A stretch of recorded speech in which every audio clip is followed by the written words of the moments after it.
We're here in the Comanche National Grassland, and I'm going to tell you a little bit about substrates that lichens grow on.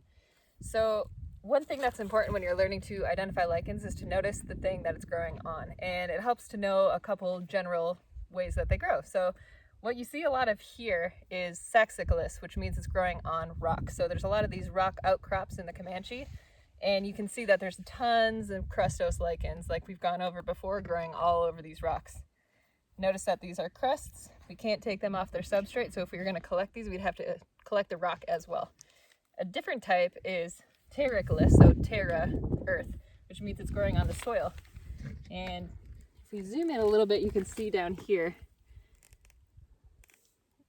this lichen growing directly on the soil. This probably means that the soil doesn't move around very much. It probably gets a little bit shaded.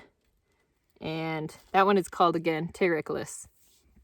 There's a third type, and I'm gonna let Aaron set down the tripod and then tell you a little bit about that.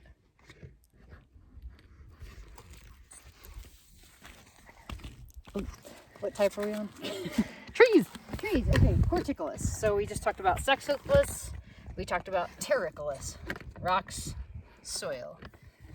Horticulous is growing on bark, living trees. So here in the West, actually, our most important substrates are saxicolous, and rocks, and terricolous, growing on soil.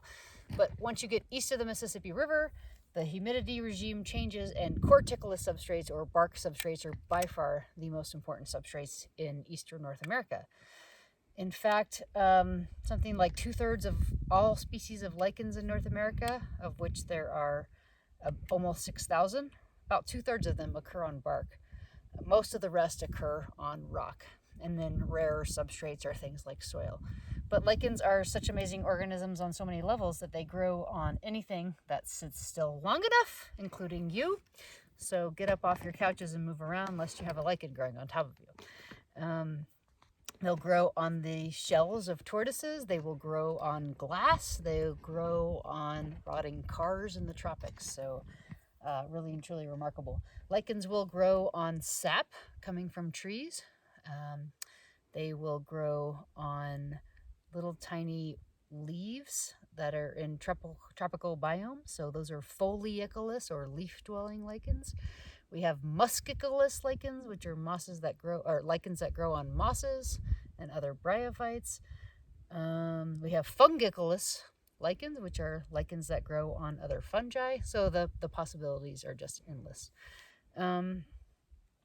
What else to say about lichen substrates?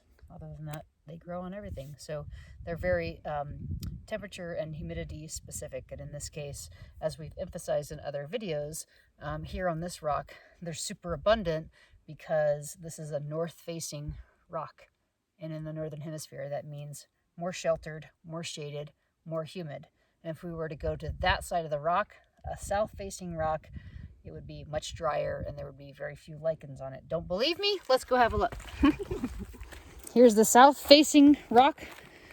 There's a strange can that lives on top of it. And you'll see there's very few lichens on that south-facing rock compared to the north-facing aspect.